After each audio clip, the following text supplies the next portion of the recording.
وطبيبنا وطبيب قلوبنا وأرواحنا ومولانا محمدا عبده ورسوله الذي أرسله بالحق بشيرا ونذيرا وداعيا إلى الله بإذنه وسراجا وقمرا منيرا.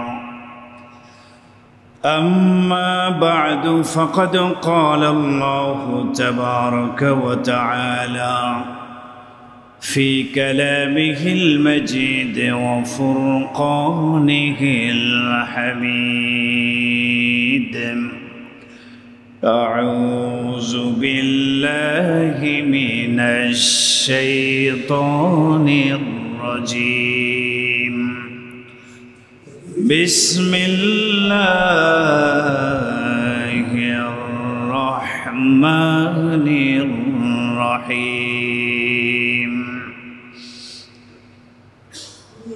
وما كان لمؤمن ولا مؤمنة إذا قضى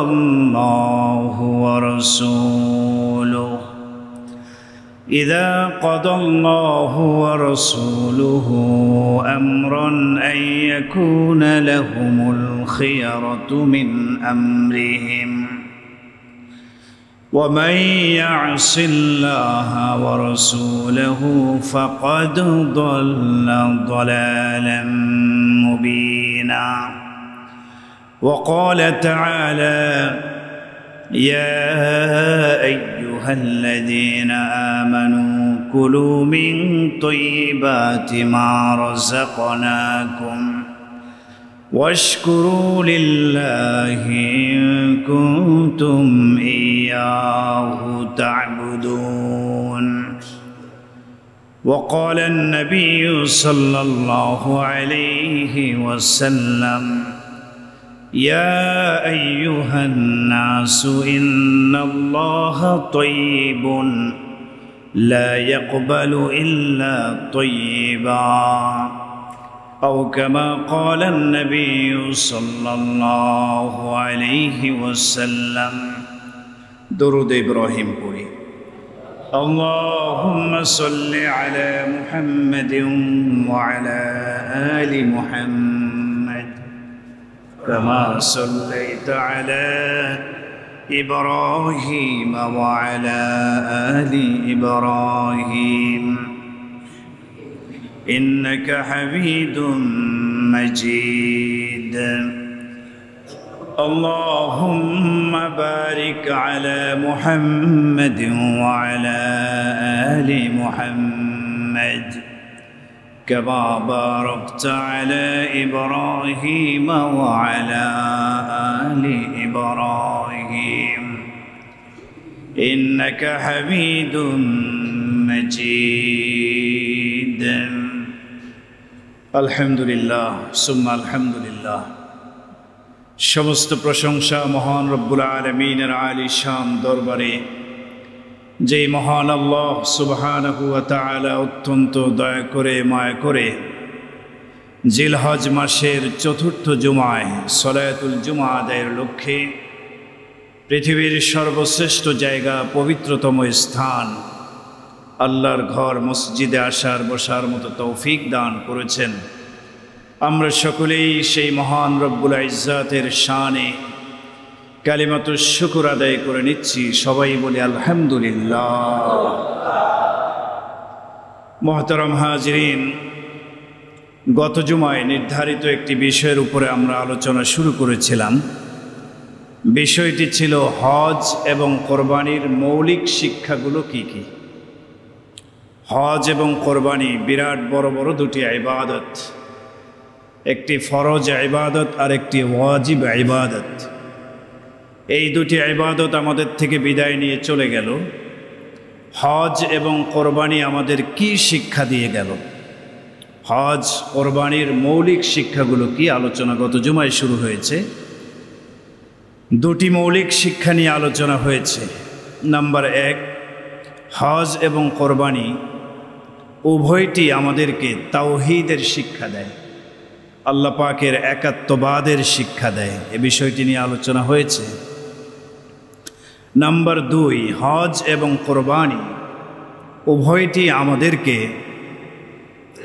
হারাম পন্থায়, অবৈধ পন্থায় সম্পদ উপার্জন করা থেকে বিরত থাকার শিক্ষা দেয়। অবৈধ পন্থায়, হারাম পন্থায় সম্পদ উপার্জন করাকে বর্জন করার শিক্ষা দেয় হজ এবং কোরবানি।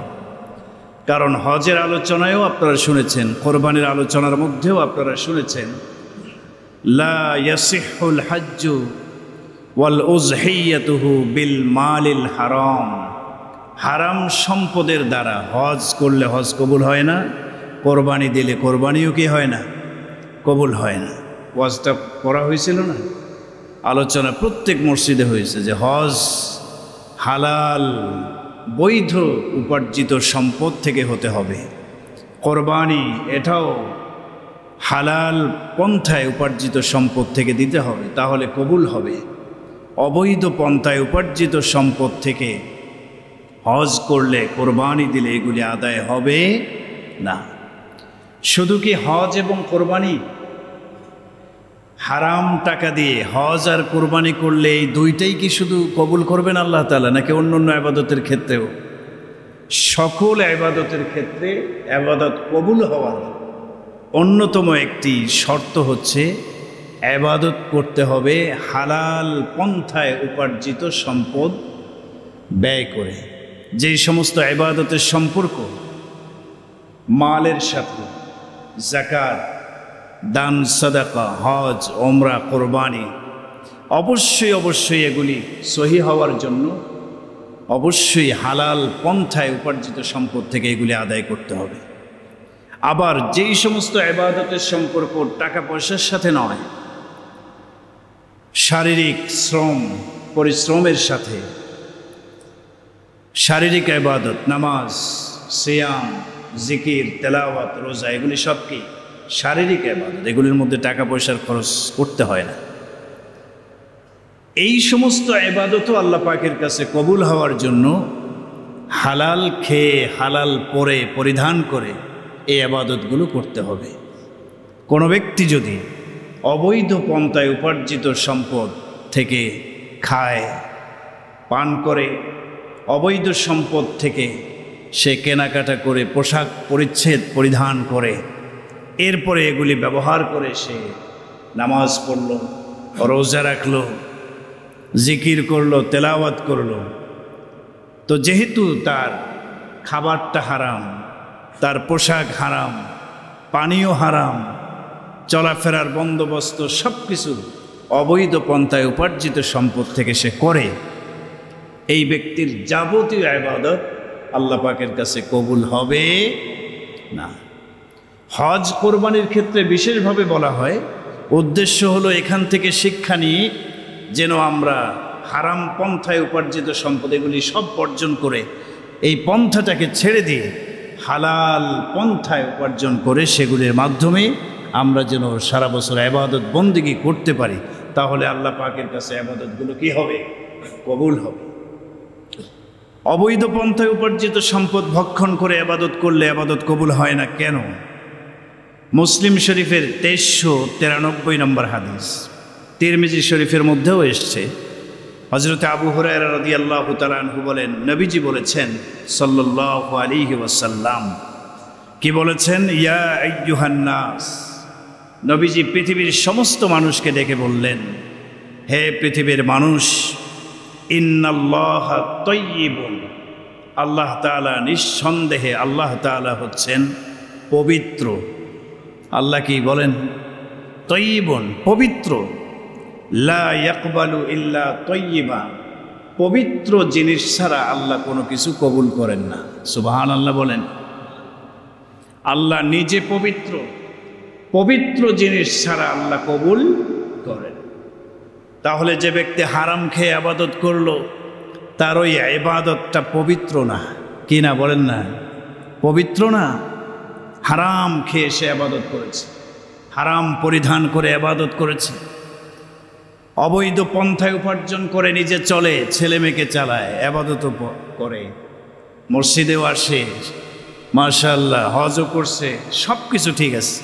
কিন্তু যেহেতু তার সম্পদ উপার্জনের পন্থাটা হারাম, এই জন্য তার কোনো কিছুই আল্লাহর কাছে পবিত্র হয় না, অপবিত্র।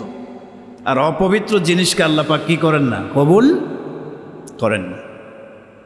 এ কথা বলার পরে নবীজি বলেন, আল্লাহ তাআলা মুমিনদেরকে নির্দেশনা দিয়েছেন, বিমা আমার বিহিল মুরসালিন, ওই নির্দেশনাটাই আল্লাহ মুমিনদেরকে দিয়েছেন কোরআনে, যেই নির্দেশনা আল্লাহ তাআলা স্বয়ং রসুলদেরকে দিয়েছেন। সুবহানাল্লাহ।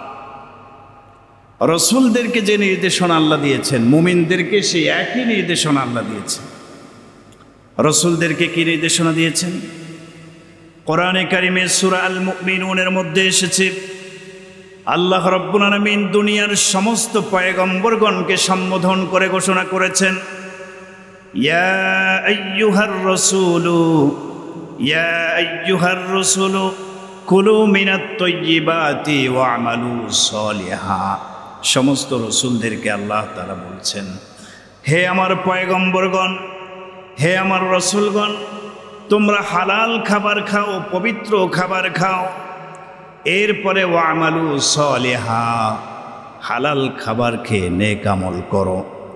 আগে হালাল খাবারের কথা বলছেন, রসুলদেরকে আল্লাহ বলছেন কি খাবারের কথা বলেন? হালাল, হালাল খাও, এরপরে ওয়া'মালু সলিহা, নেক আমল করো।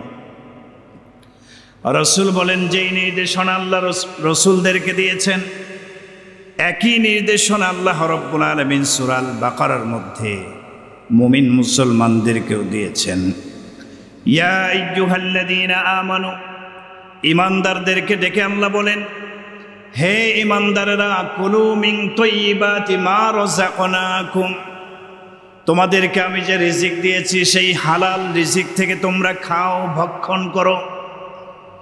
ওয়াশকুরু লিল্লাহ, হালাল খাবার খাওয়ার পরে আল্লাহ পাকের শুকরিয়া আদায় করো, ইবাদত করো। হালাল খাবার খেয়ে যদি ইবাদত করো, সেই ইবাদত আমি আল্লাহ রাব্বুল আলামিনের কাছে কবুল হয়ে যাবে। সুবহানাল্লাহ। তাহলে যে নির্দেশনা রসুলদেরকে দিয়েছে, মুমিনদেরকেও আল্লাহ তাআলা একই নির্দেশনা দিলেন। হারাম খেয়ে ইবাদত করলে ইবাদত কবুল হয় না। নবীজি সাল্লাল্লাহু আলাইহি সাল্লাম এক ব্যক্তির উদাহরণ পেশ করছেন, সুম্মা যাকারার রাজুলা ইউতিলুস সাফারা আশআশা আকবার।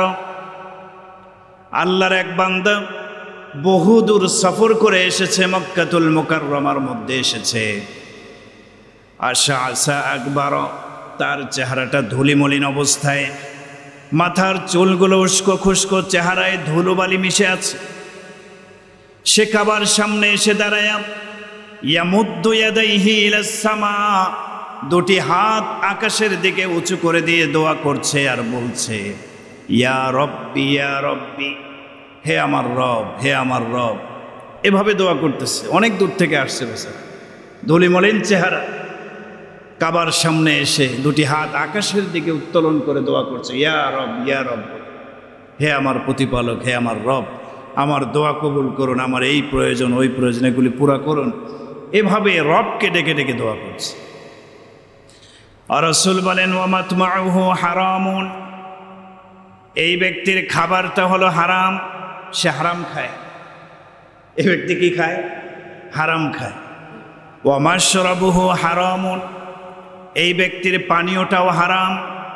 ওয়া মালবাসুহু হারামুন, যেই পোশাক পরে ইয়া রব করে দোয়া করছে, এই পোশাকটাও হারাম টাকার কেনা। ওয়া গুজিয়া বিল হারাম, তার শরীরটা লালিত পালিত হয়েছে হারামের দ্বারা। রসুল বলেন, কাবার সামনে দাঁড়াও যদি এই ব্যক্তি ইয়া রব বলে দোয়া করে, ফাআন্না ইউস্তাজাবু লিযালিক, এই ব্যক্তির দোয়া আল্লাহ তাআলা কিভাবে কবুল করবে? তার সব কিছু তো হারাম, সে কান্নাকাটি করলেও আল্লাহ তার দোয়া কবুল করবে না। নাউযুবিল্লাহি মিন যালিক। কাবার সামনে দাঁড়ায়ও যদি হারামখোর দোয়া করে, হজে গিয়ে উমরায় গিয়ে দোয়া করে, এই হাদিস বলে, রাসূল বলেছেন, ফান্না ইউস্তাজাবু লিযালিকা, কিভাবে এই ব্যক্তির দোয়া কবুল হবে? তার সব কিছু তো হারাম। বোঝা গেল হারাম খোরদের ইবাদত, হজ উমরা কাবার সামনে দাঁড়ায়ও যদি ইবাদত করে, ইবাদত কি হবে না ভাই? কারণ আল্লাহ পবিত্র, পবিত্র জিনিসটাকে আল্লাহ পছন্দ করেন, ভালোবাসেন, ওইটা কবুল করেন। হ্যাঁ, তাহলে বোঝা গেল কাবার সামনে দাঁড়ায়ও যদি হারাম খেয়ে গিয়ে দোয়া করে, দোয়া কবুল হবে না, হজ উমরা কিছুই কবুল হবে না। তো এখান থেকে শিক্ষা, হজ চলে গেল, তার মানে শুধু হজ না, সমস্ত ইবাদত আপনাকে হালাল খেয়ে ইবাদতটা করতে হবে, তাহলে ইবাদতটা হবে পবিত্র। পবিত্র ইবাদত আল্লাহ পাক কবুল করে। এটা শিক্ষা হজ কোরবানির ক্ষেত্রে শিক্ষা। যেভাবে হজ কোরবানি হারাম টাকা দিয়ে দিলে হয় না, ঠিক তেমনিভাবে হজ কোরবানি ছাড়াও বছরের অন্যান্য ইবাদত বন্দেগীগুলো আমরা যা কিছু করি এগুলির ক্ষেত্রেও হালাল খাবার খেতে হবে। অবৈধ সম্পদ উপার্জন করে সেগুলি ব্যবহার করে আমি যাবতীয় ইবাদত করলে এগুলি কবুল হবে না। আজকে আমাদের সমাজের অবস্থা মাশাআল্লাহ, অনেকের ব্যক্তিগত অনেক আমল খুবই ভালো, নামাজ পড়ে, রোজা রাখে রমজান মাসে, হজও করছে, যাকাতও দেয়, সব কিছু ঠিক আছে, কিন্তু ভিতরে ভিতরে সে হারাম উপার্জনের সাথে জড়িয়ে আছে। এরকম আছে না নাই সমাজের মধ্যে? বলেন, অবৈধ উপার্জনের দিকে পাগলের মতো দৌড়াচ্ছে, হারামের দিকে, সুদ ঘুষ ছিনতাই রাহাজানি, অন্যায়ভাবে সম্পদ দখল করা, চাঁদাবাজি, এটাও কি হালাল নাকি? বলেন না, এটাও হারাম। ইয়েতিমের মাল খাওয়া, ভক্ষণ করা অন্যায়ভাবে, এটাও কি হারাম। অন্যের জমির সীমানা ঠেলাঠেলি করা, এটাও কি হারাম। সমাজের অবস্থা, অনেক মানুষ আছে হারামের সাথে জড়িয়ে পড়ছে, খুব দ্রুত হারামের দিকে যাচ্ছে। হারামের দিকে মানুষ কেন দৌড়ায়? 4 কারণে দৌড়ায়। কয় কারণে বলেন? 4 কারণে একজন মানুষ হারাম উপার্জনে লিপ্ত হয়ে যায়, সুদ ঘুষের সাথে জড়িয়ে পড়ে। 1 নম্বর কারণ, এই লোকটার মধ্যে প্রকৃত লজ্জা জিনিসটা কমে গেছে, লজ্জা নাই। সুদ খায়, সুদখোরদেরকে লজ্জা আছে নাকি? এরা সুদ খায়। যে ব্যক্তির থেকে সুদ নিল সে ব্যক্তি কি মানে তাকে ফেরেশতা মনে করে সুদ দিল নাকি? সমাজের নিকৃষ্ট প্রাণী মনে করে সে সুদ দিল। ঠিক কি ঠিক না? অভাবে পড়ছে, টাকা নাই, বেচারের কাছে গেছে আর বলছে কয় ঠিক আছে নাও, সুদ দিতে হবে। বাধ্য হয়ে সুদের উপরে টাকাটা নিছে। প্রতি মাসে যখন সুদের টাকা দেয়, খুশি খুশি দেয় না মন খারাপ করে ব্যথা নিয়ে দেয়? গরিব বেচারা কষ্ট নিয়ে দেয়। আর যে সুদ খায়, সুদের টাকাটা নেয়, সে যে নেয়, তার যদি প্রকৃত লজ্জা থাকে তাহলে সেই সুদের সাথে সম্পৃক্ত হতো। লজ্জাশীলতা হ্রাস পেয়ে গেছে, আল্লাহর ভয় তার মধ্যে হ্রাস পেয়ে গেছে, কমে গেছে। প্রকৃত লজ্জা জিনিসটা কি? কেউ দেখে না আমি অন্যায় কাজ করলাম, আমার মধ্যে লজ্জা নেই। কেউ দেখে না, আমাকে দেখছেন কে? আল্লাহ। আল্লাহকে লজ্জা করতে হবে। প্যারা নবী রাসূল আরবি সাল্লাল্লাহু আলাইহি সাল্লাম বলেছেন, মুসলিম শরীফের হাদিস, ইস্তাহিয়ু মিনাল্লাহি আযজা ওয়া জাল্লা হাক্কাল হায়াই। নবীজি বলেন, হে আমার উম্মতেরা, তোমরা আল্লাহ পাকের সামনে লজ্জা অবলম্বন করে চলো, হায়া অবলম্বন করে চলো। আল্লাহর সামনে কেউ দেখে না, কে দেখে? তো আল্লাহর সামনে লজ্জা অবনত হবে। সাহাবায়ে কেরাম বললেন, কুলনা ইয়া রাসূলুল্লাহ ইন্না নাস্তাহি ওয়াল হামদুলিল্লাহ। সাহাবায়ে কেরাম প্রশ্ন করলেন, ওগো আল্লাহর নবী, আমরা তো আল্লাহর সামনে সর্বদাই লজ্জাবোধ করেই চলি, আল্লাহকে আমরা লজ্জা পাই, আল্লাহর সামনে লজ্জা অবনত হয়ে চলি, এটা তো সহজ কথা। রাসূল বললেন, না, ওয়ালাকিন, এটা এত সহজ নয়। লাইসা যালিকা, এটা এত সহজ নয়।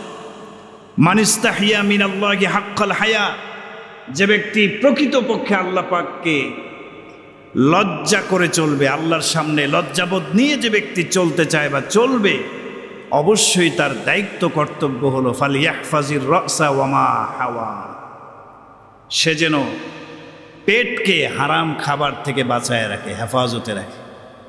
যে ব্যক্তি প্রকৃত আল্লাহ পাককে লজ্জা করে চলে তার উচিত হলো সে তার পেটকে যেন হারাম খাবার থেকে বাঁচায়। ওয়ালিয়াহফাজিল বাতানা ওয়ামা ওয়া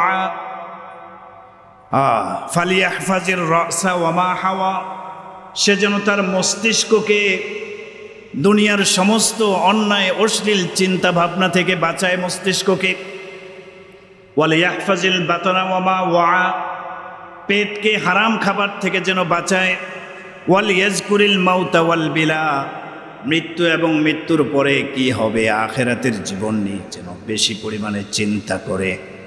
ওমান আরাদাল আখিরাতা তারাকা জিনাতাদ দুনিয়া, আর যে ব্যক্তি আখিরাতকে চায়, দুনিয়ার শোভা সৌন্দর্যকে সে ছেড়ে দেয়, ফামান ফাআলা যালিকা ফাকাদ ইস্তাহিয়া মিনাল্লাহি হাক্কাল হায়া, যে ব্যক্তি আল্লাহর সামনে লজ্জা অবলম্বন করে হারাম ছাড়তে পারবে, পেটকে হারাম থেকে বাঁচাবে, মস্তিষ্ককে হারাম চিন্তা ভাবনা থেকে বাঁচাবে, এই ব্যক্তি প্রকৃতপক্ষে আল্লাহর সামনে লজ্জা অবলম্বন করে চলবে। সুবহানাল্লাহ। তাহলে কেউ দেখে না, দেখে তো আল্লাহ তাআলা। গোপনে গোপনে আপনি সুদের টাকা নিয়ে আসেন, ঘুষের টাকা নেন, এটা আল্লাহ পাক দেখে। আল্লাহ পাককে লজ্জা করুন, আল্লাহ পাকের সামনে লজ্জা নিয়ে চলুন। আল হায়াউ শু'বাতুম মিনাল ঈমান, যদি আপনার মধ্যে লজ্জা না থাকে তাহলে ঈমানের ত্রুটি আছে আপনার মধ্যে, কারণ লজ্জাশীলতা এটা ঈমানের একটা স্তর। ইজা লাম তাস্তাহি ফাসনা মা শিতা, রাসূলের হাদিস, তোমার যদি লজ্জা না থাকে যা ইচ্ছা তাই করতে পারো। তাহলে মানুষ হারামের দিকে দৌড়ায় কি নাই বলেন, যা ইচ্ছা তাই। কে কি মনে করলো সমাজের মধ্যে পরিচয় তার সুদখোর, আছে না নাই এলাকার মধ্যে সুদখোর, পরিচয় হলো সুদখোর, সবাই বলে যে ওই লোকটা সুদ খায়। সেও জানে যে আমার পরিচয় মানুষ দিচ্ছে, সুদ করবে না, এরপরও সে সুদ ইচ্ছা মতো খায়। কেন? লজ্জাটা কমে গেছে। আল্লাহ আমাদের মধ্যে সবার মধ্যে লজ্জাশীলতা দান করুন, বলেন আমিন। 2 নম্বর, হারামের দিকে মানুষ দৌড়ায় কারণ হলো তড়িৎ গতিতে উপার্জনের লালসা, খুব তাড়াতাড়ি ধনী হতে হবে। আরে বেটা আস্তে আস্তে হও, হালাল পন্থায় উপার্জন করো, ব্যবসা বাণিজ্য করো, হালালভাবে করো না, আল্লাহ তাআলা বরকত দিবেন, আস্তে আস্তে ধনী হও। কিন্তু লোভ সামলাতে পারে না যারা সুদ ঘুষ হারাম অবৈধ পন্থায় এই চাঁদাবাজি এই সমস্ত কিছু করে, এরা দ্রুত তড়িৎ গতিতে ধনী হতে চায়। এই লোভ লালসা এদের মধ্যে আছে। তবে মনে রাখবেন, খুব দ্রুত গতিতে যেই কাজটা হয় ওইটা কিন্তু স্থায়িত্ব লাভ করে না, ধ্বংস হয়ে যায়। ফার্সিতে একটা প্রবাদ আছে, হারচে জুদ বরায়াত দের না পায়াত, যেই জিনিসটা খুব দ্রুত তাড়াতাড়ি হয়ে যায় ওটা স্থায়িত্ব লাভ করে। আপনি তাড়াতাড়ি হারামের মাধ্যমে বাড়ি বানালেন, গাড়ি করলেন, অট্টালিকা তৈরি করলেন, অনেক কিছু করলেন খুব দ্রুত, এগুলি আবার শেষও হবে খুব দ্রুত। এই কথাটা মনে রাখবেন। 3 নম্বর কারণ, অতিরিক্ত লোভ এবং অল্পে তুষ্টির অভাব। কানাআত, অল্পে তুষ্ট থাকা, এটা একটা মহৎ গুণ। অল্পতেই খুশি থাকা, যে আলহামদুলিল্লাহ আল্লাহ আমাকে যেভাবে রাখছেন, শুকরিয়া শুকরিয়া, আমি দুমুঠো ভাত খেতে পারতেছি, চলতে পারতেছি, আলহামদুলিল্লাহ, এটা মুমিনের গুণ। এই গুণের অভাব যাদের মধ্যে, সব কিছু আছে এরপর আরো দরকার, আরো দরকার, মানে কিছুই তার নাই, হারামের দিকে দৌড়ায়। সবর কম। 4 নম্বর আরেকটা কারণে মানুষ দৌড়ায়, হারাম জীবিকার ভয়াবহতা, হারামের ভয়াবহতা সম্পর্কে মানুষ অজ্ঞ। আবার অনেকে জানে কিন্তু অবহেলা করে। হারামের ভয়াবহতা সম্পর্কে জানে, কোরআন হাদিসের ওয়াজ নসিহত শোনে, শোনার পরেও এই হারাম থেকে যে বাঁচতে হবে এ ব্যাপারে চরম পর্যায়ে অবহেলা করে। এই জন্য সে হারামের দিকে দৌড়ায়। আমাদের সমাজের অধিকাংশ মানুষ হারামের স্বরূপটা কি, ভয়াবহতা কি এটা জানে, জানার পরও অবহেলা করে হারামের দিকেই দৌড়ায়, হালাল পথে উপার্জন ছেড়ে দেয়। আমাদের সমাজে কিছু মানুষ আছে, ওই যে একটা ঘটনা শুনছি যে ইমাম সাহেব সুদের বিরুদ্ধে কথা বলছে, আর ঘটনাক্রমে ওই মসজিদের যে সভাপতি সাহেব সুদ করছিল, বাস বয়ান শেষ, চাকরিও শেষ।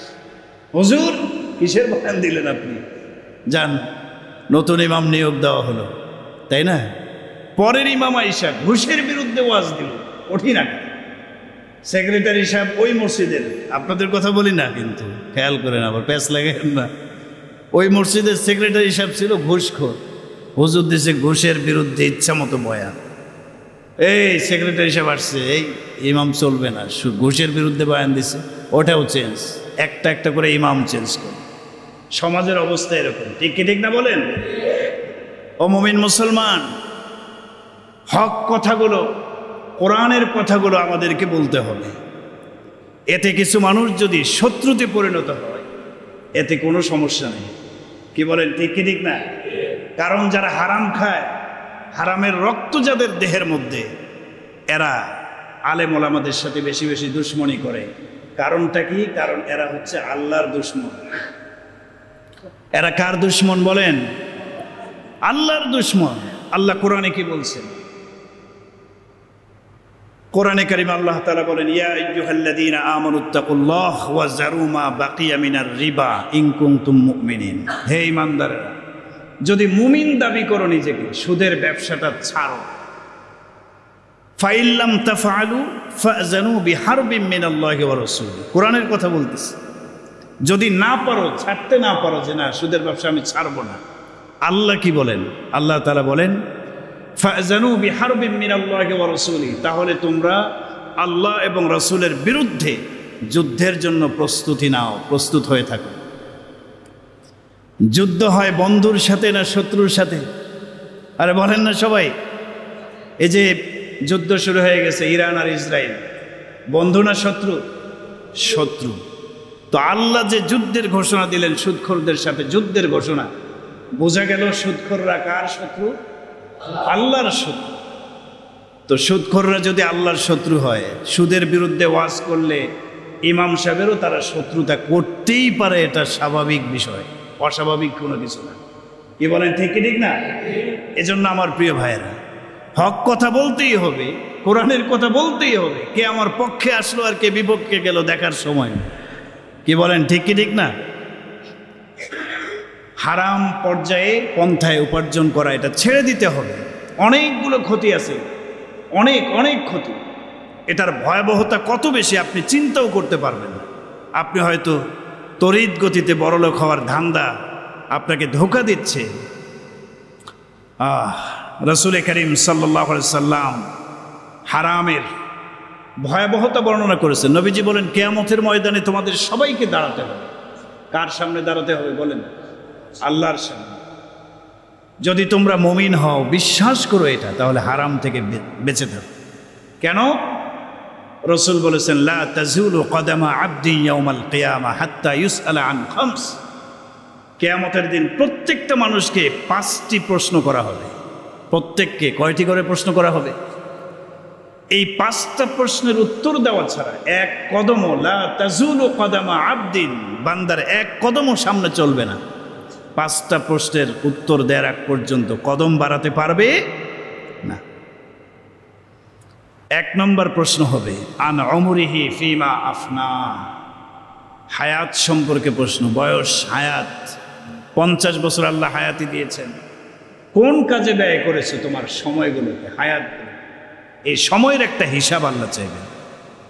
ওয়ান শাবাবিহি ফিমা আবলা। যৌবনকাল সম্পর্কে প্রশ্ন করা হবে। আমাদের হায়াতের বিশেষ একটা সময়কাল হচ্ছে যৌবনকাল। এই যৌবনকালে প্রচুর পরিমাণে শক্তি থাকে। এই শক্তি আল্লাহ দিয়েছেন যেন যুবকেরা বেশি বেশি ইসলামের কাজ করতে পারে, ইবাদত বন্দেগী করতে পারে। আল্লাহ বিশেষভাবে যৌবনকাল সম্পর্কে জিজ্ঞাসা করবে, কোন কাজে ব্যয় করেছে। ওয়ান মালিহি মিন আইনা ইকতাসাবাহু। 3 নম্বর প্রশ্ন হবে মাল সম্পর্কে, মাল, সম্পদ সম্পর্কে। মিন আইনা ইকতাসাবাহু, কোথা থেকে উপার্জন করেছো, উপার্জনের উৎসটা কি ছিল, জবাব দাও।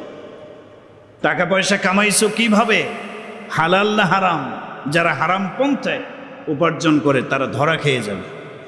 আল্লাহ তাআলা উপার্জনের ক্ষেত্রটা কি, হালাল ছিল না হারাম ছিল, এটা জিজ্ঞাসা করে। ওয়াফিমা আনফাকাহু, 4 নম্বর প্রশ্ন। সম্পদ সম্পর্কে এটাও প্রশ্ন, কোন পথে ব্যয় করেছে। একটা হলো উপার্জনের ক্ষেত্র, আর একটা হলো ব্যয়ের খাত কি ছিল, টাকা পয়সা আল্লাহ তাআলা অনেককে দিয়েছেন, অনেক টাকা পয়সার মালিক আছে যারা অবৈধ পন্থায় আবার সেগুলোকে ব্যয় করে, অন্যায় পথে অশ্লীল কাজে টাকা পয়সা খরচ করে। তো প্রশ্ন করা হবে ফিমা আনফাকাহু, কোন কাজে সম্পদ ব্যয় করেছো, ব্যয়ের খাতটা কি ছিল বলো। 5 নম্বর প্রশ্ন, মাজা আমিলা ফিমা আলিমা, তোমাকে যে এলেম দেওয়া হয়েছে, ও আলেম, মুফতি, মুহাদ্দিস, এলেম দেওয়া হয়েছে, ওই এলেম অনুযায়ী আমল করছো কিনা জবাব দাও। কয়টা প্রশ্ন ভাই? আরে সবাই বলেন কয়টা? 5টা প্রশ্নের মধ্যে 2টা প্রশ্নই হলো মাল সম্পর্কে, সম্পদ সম্পর্কে। আয়ের উৎস কি, ব্যয়ের খাত কি, জবাব দেওয়া ছাড়া এক কদমও সামনে আগাতে পারবেন না। তো আল্লাহ পাকের সামনে দাঁড়ানোর ভয় যদি আপনার মধ্যে থাকে, কিয়ামতের দিনের ভয়াবহতা, হিসাব নিকাশের ভয় যদি থাকে, যদি বিশ্বাস করে থাকেন এই বিষয়টাকে, তাহলে আজ থেকে হারামটা বর্জন করতে হবে। আল্লাহ তৌফিক দান করুন, বলুন আমিন। হারামের অনেকগুলো ক্ষতি, যারা হারাম পন্থায় উপার্জন করে, আল্লাহ পাক রব্বুল আলামিন এই উপার্জনের বরকত সমূহকে উঠায় নেন।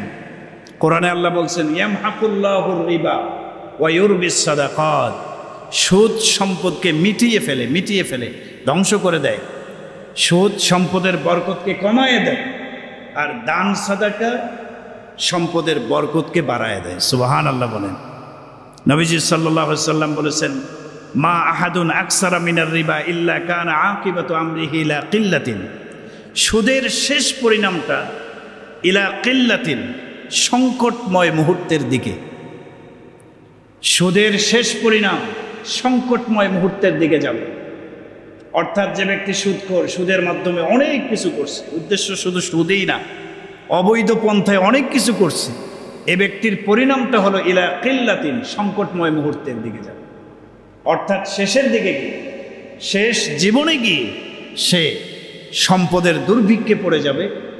শেষ সময়ে গিয়ে সে সংকটকালীন একটা মুহূর্ত, বিপদ আপদের শিকার এমনভাবে হয়ে যাবে, তার টাকা পয়সা হয়তো থাকবে, সে ভোগ করেও যেতে পারবে না, এরকম একটা সংকটময় মুহূর্ত সে কাটাবে। আল্লাহ সবাইকে হেফাজত করুন, বলেন আমিন।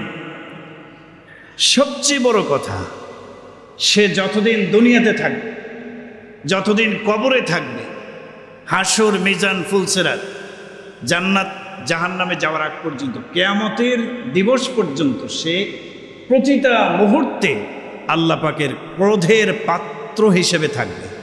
ক্রোধের পাত্র, রাগের পাত্র হিসেবে থাকবে। সর্বদা আল্লাহ তার উপরে ক্রোধান্বিত হবেন, রাগান্বিত হবেন।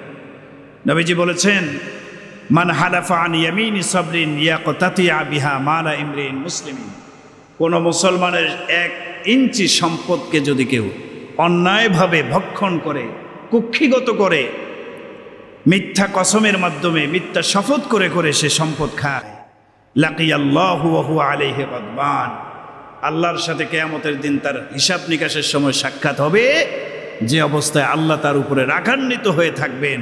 লা ইউকাল্লিমুহুমুল্লাহ, এত বেশি আল্লাহ রাগ করবেন হারামখোরদের প্রতি, আল্লাহ তাদের সাথে কথা বলবেন না। ওয়ালা ইয়ানজুরু ইলাইহিম ইয়াউমাল কিয়ামাহ, কিয়ামতের দিন এই হারামখোরদের চেহারার দিকে রহমতের দৃষ্টিতে আল্লাহ তাকাবেন না। ওয়ালা ইউযাক্কিহিম, গুনাহ থেকে তাদেরকে পবিত্রও করবেন না। ওয়ালাহুম আযাবুন আলীম, এদের জন্য রয়েছে কঠিন শাস্তি, যন্ত্রণাদায়ক শাস্তি। নাউযু বিল্লাহি মিন যালিক। আল্লাহ আমাদের সবাইকে হেফাজত করেন, বলেন আমিন। সবচেয়ে বড় কথা হলো আল্লাহ পাক এবং আল্লাহর রসুলের লানত হারামখোরদের উপরে। নবীজি কি বলেছেন? নবীজি সাল্লাল্লাহু আলাইহি সাল্লাম বলেছেন লানা রাসূলুল্লাহ সাল্লাল্লাহু আলাইহি সাল্লাম আকিলার রিবা ওয়া মুকিলাহু ওয়া কাতিবাহু ওয়া শাহিদাই। নবীজি বলেন আমি রসুল লানত দিলাম, অভিশাপ দিলাম সুদ খায় যারা, আকিলার রিবা, সুদ যারা খায়, গ্রহণ করে, ওয়া মুকিলাহু, এবং যে সুদ গ্রহণ করে। এক তো হলো সুদ দেয়, আর একজন কি করে? গ্রহণ করে।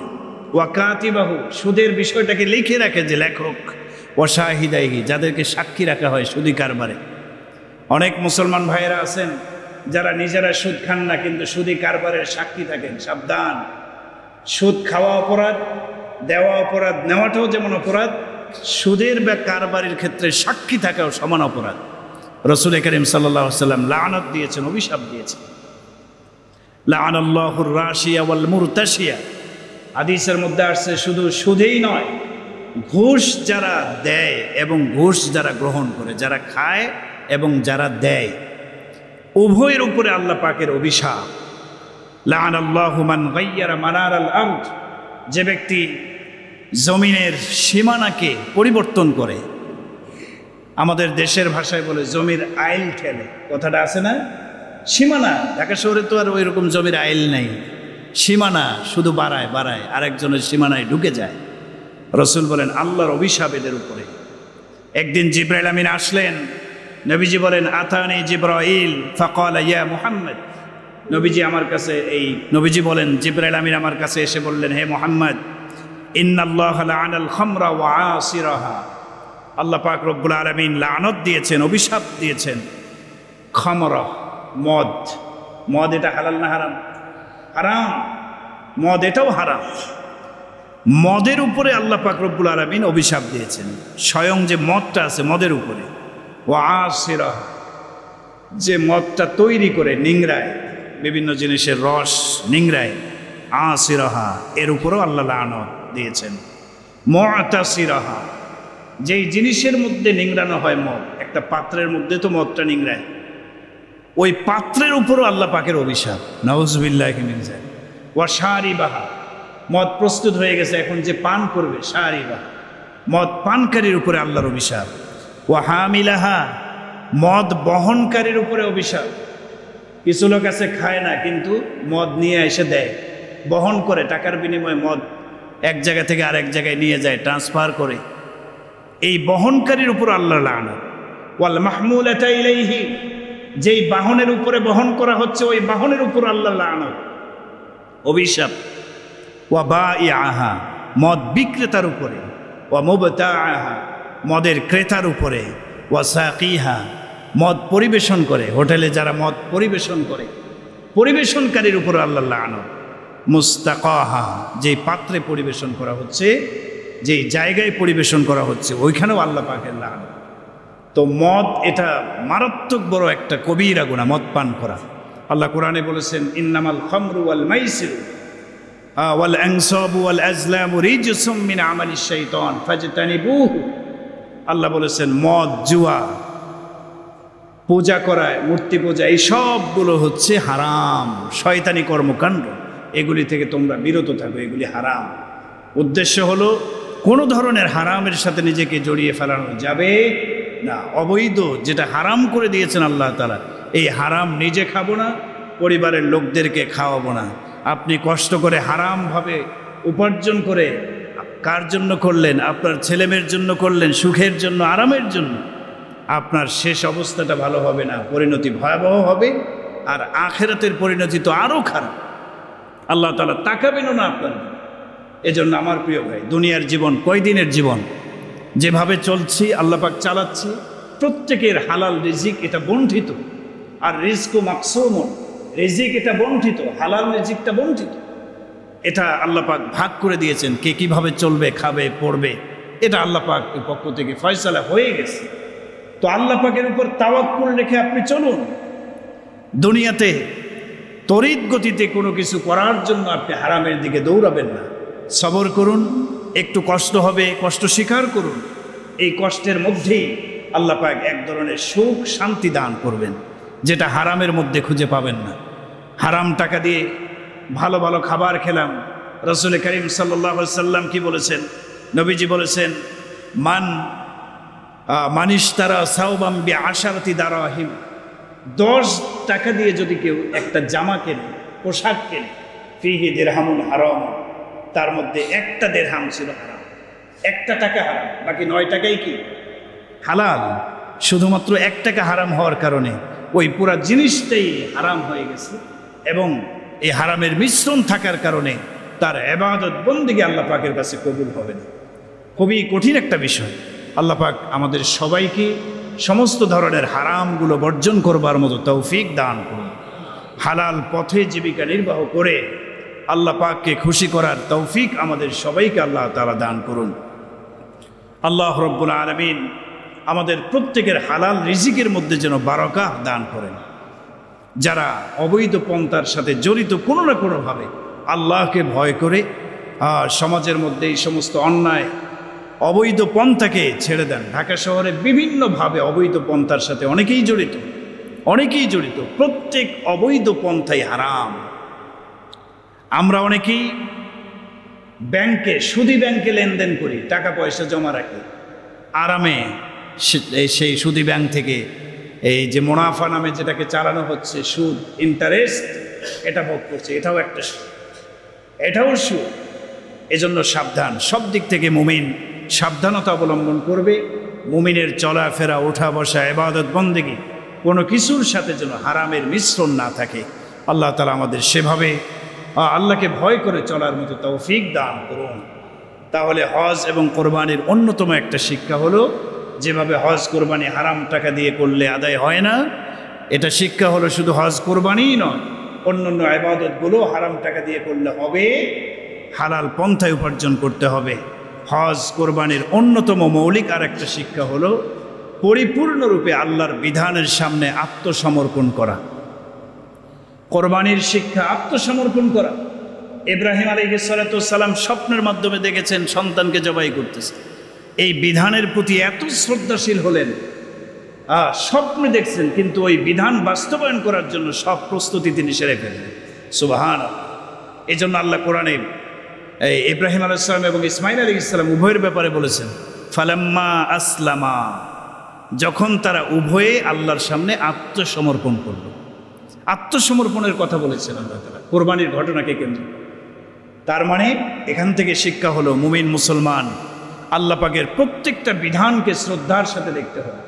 কোরআনে যা আছে আল্লাহ পাকের সমস্ত বিধানকে শ্রদ্ধার সাথে দেখতে হবে, বুঝতে হবে, এবং আল্লাহর বিধানের সামনে আত্মসমর্পণ করা। আমার বুঝে আসুক বা নাই আসুক, এটা কোরআনে আসছে, আল্লাহর কথা, রাসূলের কথা, আমাকে মানতেই হবে।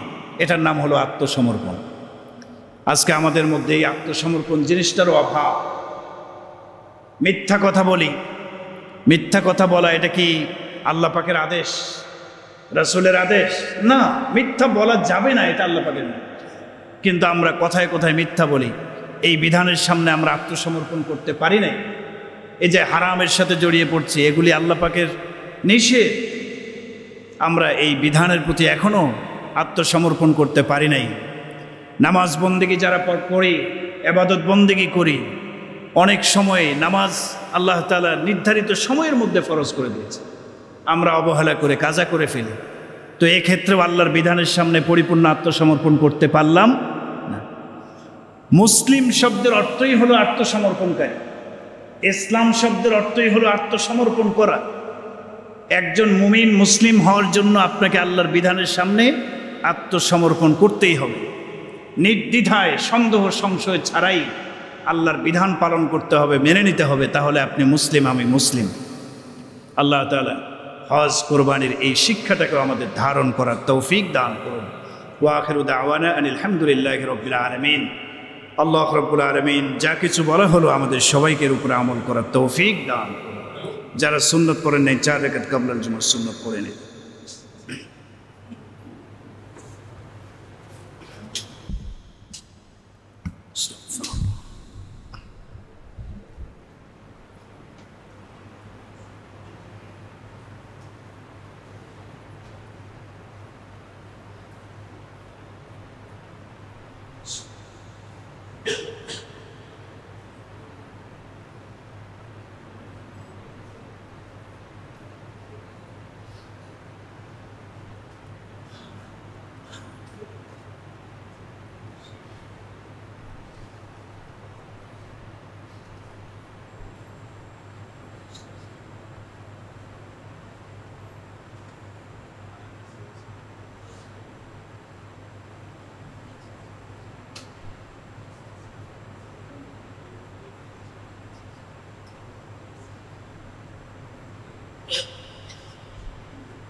This is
আলহামদুলিল্লাহ। সম্মানিত মুসল্লিয়ানে কেরাম, আমাদের কাছে মসজিদের দানের ব্যাগগুলো চলে আসতেছে। আলহামদুলিল্লাহ, আমরা প্রত্যেকেই আল্লাহর ঘর মসজিদে মুক্ত হস্তে দান করার চেষ্টা করি।